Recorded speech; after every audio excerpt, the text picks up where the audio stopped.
Hello and welcome. We're chatting with Nidhi Sinha, the editor of Outlook Money magazine, who's going to tell us what is inside this latest issue.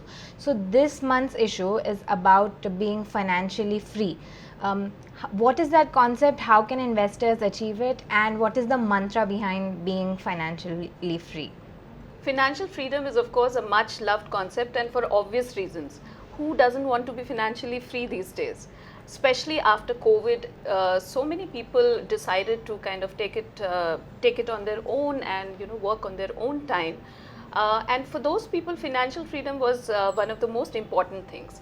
But the road to financial freedom, of course, needs a lot of sacrifices and a lot of hard work to really achieve it, because you might have to give up your lifestyle, you might have to work hard in terms of what investments you are choosing, so possibly you need to work with an advisor to get it right. And of course, the other thing is that when do you want to achieve it, and that will largely depend on the kind of money you have, perhaps the inheritance you have, or the savings you may have made. But typically what we see is at a very younger stage, maybe the inheritance hasn't come to you already, and you may not have been able to make those savings or have that corpus with you to really go out into the freelance world. So yes, there are a lot of risks, but it remains a much loved concept. Also, I see that there's a lot of focus on small freedoms. So, what are these small freedoms that we're talking about in the magazine? So like I was talking earlier, Rifa, the road to financial freedom is not very easy to take. It's long, it needs a lot of patience, it needs a lot of planning, and but that doesn't mean that you can't aspire to it or you can't think about it at all. So in the interim, there are these small things that you can undertake, like for example, freedom from volatility, or getting rid of the debts that you have. Those little steps, when you take, they can make a lot of difference in terms of easing you up, and even in your long-term financial planning for the goal of financial freedom, because all said and done, it needs to be a particular goal that you need to follow, and only then will you be able to achieve it. All right.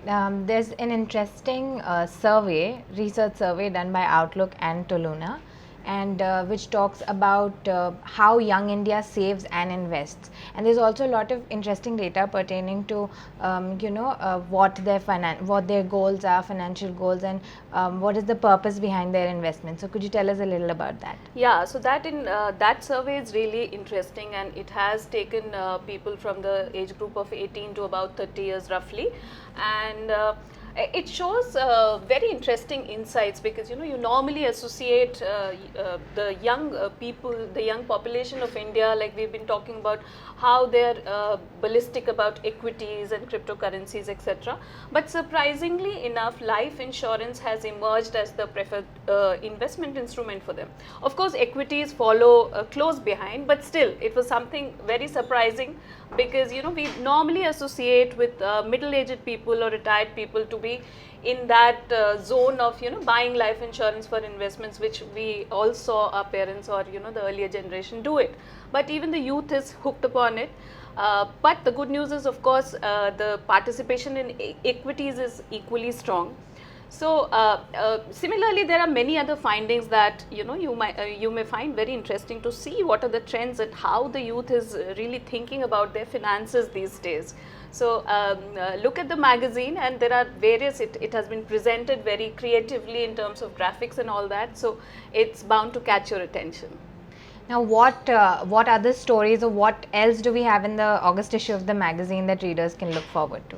So a very important story that we have really in this issue is about saving for the overseas education of your children, or if you're investing for yourself also, because we see a lot of people who are they get into internships and small time jobs to save for their education.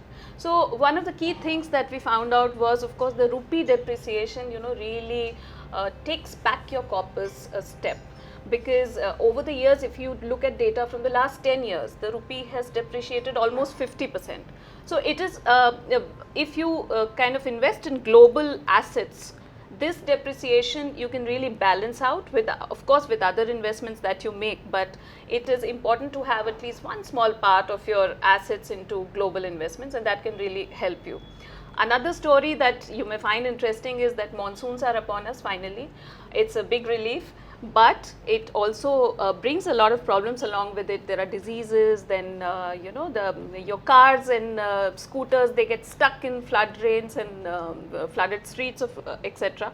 So we have given you a list of insurance covers that can really take you through the monsoon smoothly. Apart from that, you'll find other tidbits and other interesting stories. So to catch all the useful information and stories that we have for you, please pick up the Outlook Money issue this time.